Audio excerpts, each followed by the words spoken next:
大家好，上一期田园分享了家庭制作福州扁肉燕的方法，这一期来做沙县扁肉，它们的手法有相似的地方。那重点是沙县扁肉的肉馅非常蓬松有弹性。一块好板，一把锤子。先调一点苏打水，这样小苏打，作用就是嫩肉跟蓬松。在选肉上，如果你买不到新鲜的后腿肉，可以用这种里脊肉，还有这个西人超市也非常常见。在敲打肉馅之前，要把肉上面的这些筋膜都要剔除掉，然后用锤子带齿的这一面先敲打肉块，这样子会快很多。当肉打到全部松散的时候，再用光面这一面来敲。现在不时的往锤子的表面或者肉的上面抹这个苏打水，它不但可以嫩肉，还可以防止锤子跟肉粘在一块。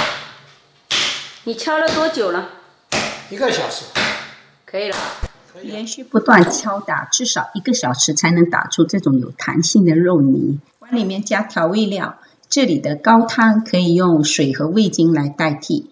现在把它搅匀，尽量朝一个方向来搅。那中间如果觉得这个肉呢还比较紧实你可以稍微加一点点的水，让它更顺滑一些。最后可以用筷子朝一个方向的搅打，最后让它变得非常的顺滑就可以了。现在开始包馄饨，这里的馄饨皮我是自己做的，海外的朋友在 YouTube 上直接搜田园馄饨皮。那有朋友会问，我的孩子吃的话，我不想加小苏打可不可以？可以，但是呢要损失一些弹性。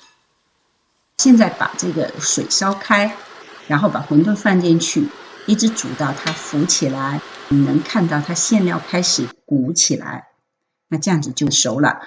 准备高汤，最好是猪骨熬的汤，清鸡汤也行。烧开以后加葱花、盐、白胡椒或者你可以用味精调味。现在把煮好的馄饨放进去，切开来看，中间呢很蓬松，吃起来感觉像一个很有弹性的小肉球。来一点白醋，按照沙县的就是加白醋。来一点辣椒酱。这是咱自家做的辣椒酱，要看怎么做，搜田园辣椒酱。哇，先尝一下这个里面的肉馅的质感，好有弹性啊！没有错了，就是它。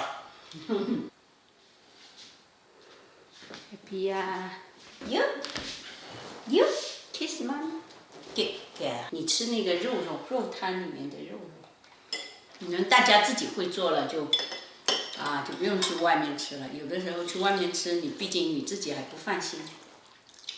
皮可以自己做，馅儿可以自己做，辣椒酱可以自己做。对。我们有时候想念家乡的小吃，这下就有啦。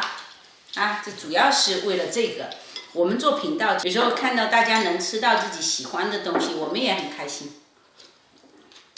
哇，真好！沙县人很聪明，用白醋是对的。